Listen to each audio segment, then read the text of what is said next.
I'm Chief Warrant Officer 4 Victor Pinion, U.S. Navy retired, telling some stories of my naval career.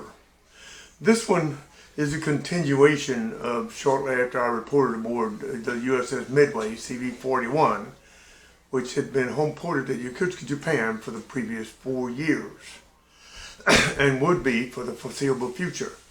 When I first accepted orders to the Midway, I was told that she was undergoing an incremental overhaul in her routine home port periods.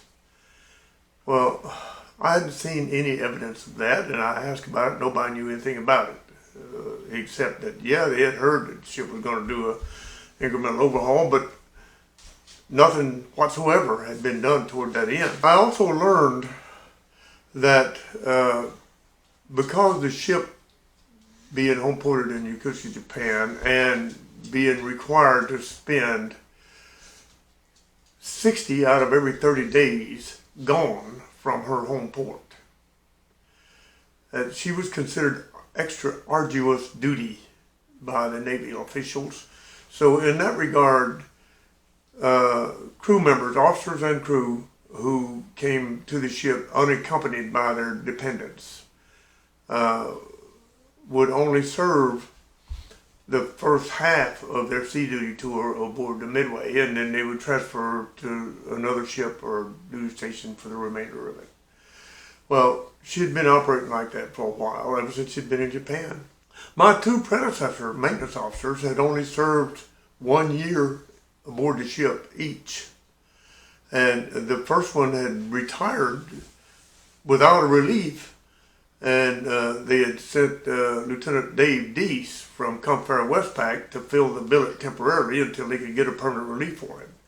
Well, that relief just happened to be a W4 warrant officer that had been commissioned like about 12 years previously and had never even served on a ship that even had catapult arresting gear since he'd been a warrant officer and had never been to school for them.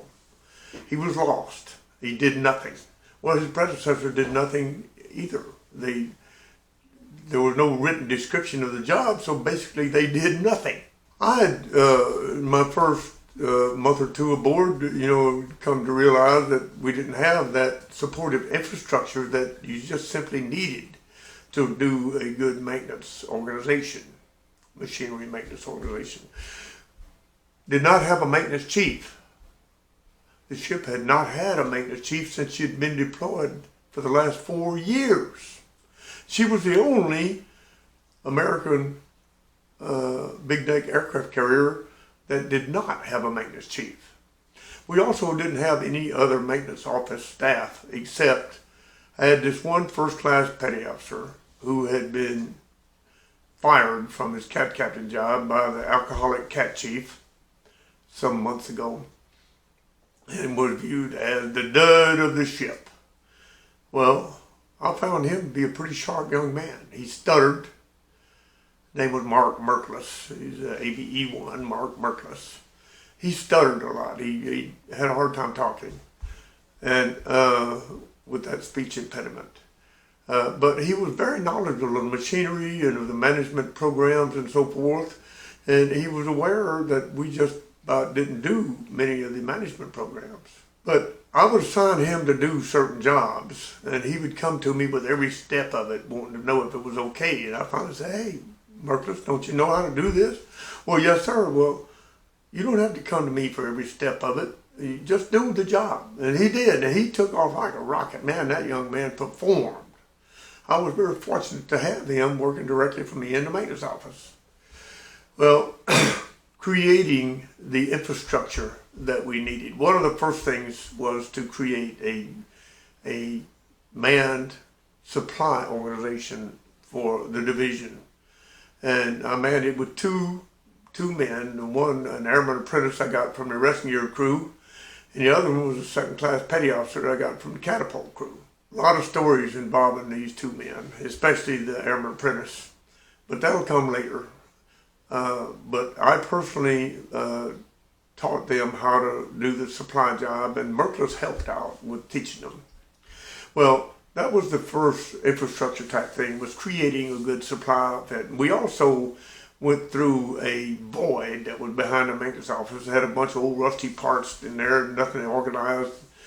We bought new bins, had numbered them, set about creating a minimum stocking level of pre-expended bin materials that we needed. I personally made out that list, and we ordered them and bought them, and had no trouble with the money that it cost. You know, there were no financial problems, amazingly, but there weren't. I later learned that as I was trying to create a incremental overhaul program, but this was like about 8 months later. I set about trying to organize the blueprint aperture cards, which we had a bunch of them had been in that old wet void back there, and they were all destroyed. They were all wrinkled up and ruined, moldy, from being in that rusty water on the deck in that void. We needed all new blueprints. So I set Merciless to work, going through illustrated parts type breakdown and making a list of all the blueprints we needed. And there was thousands of them. It took a couple of 3 months to create that list and mail it off. It turned out that the Naval Air Engineering Center put people on overtime to make those blueprint aperture cards for us. But now, to read them, we had an old obsolete 3M reader printer that wouldn't print, and the glass and the screen is broken. And so I attempted to order a new one, and the supply department wouldn't let me. It says, you got one that's equipage. I said, well, and I put in a work request to try to get it repaired. They had a 3M rep come, and mine was identical to the one in the engineering log room, and it didn't work either. So this 3M rep came aboard to supposedly repair both of these reader printers. He says they don't make parts for these anymore. They're too obsolete. The only thing to do is survey them out and replace them with new ones, more modern ones. I attempted to survey it out with a supply document, DD 1348, 6-part form, I remember that. But supply says, you can't survey this, it's equipage. It's part of the ship's basic equipage. I said, well, no, I can't order a new one because I've got this one. How do I do it? He said, well, if it happened to be destroyed, you can survey it. So me and Merciless took sledgehammers to it, and we destroyed that sucker. I mean, we beat it flat. And I pulled out another DD 1348 form. The old reader printer model number such and such is destroyed. Request it be surveyed and a new one ordered to replace it. Well, okay, they surveyed it, but now they still won't let me order a new one because you just don't order equipage for a ship. I didn't know about those things. So I sat down and I wrote a letter to the Commander Naval Air Force's Pacific Fleet, from me to the Admiral via nobody. Said, I need a reader printer. My old one is all destroyed, it's been surveyed, I don't have one, I need one to read my blueprints. Please help. And I signed it with my name and rank and position on the ship. And I mailed it. It was a handwritten letter. Well, they got it at Come to Air Pack in San Diego.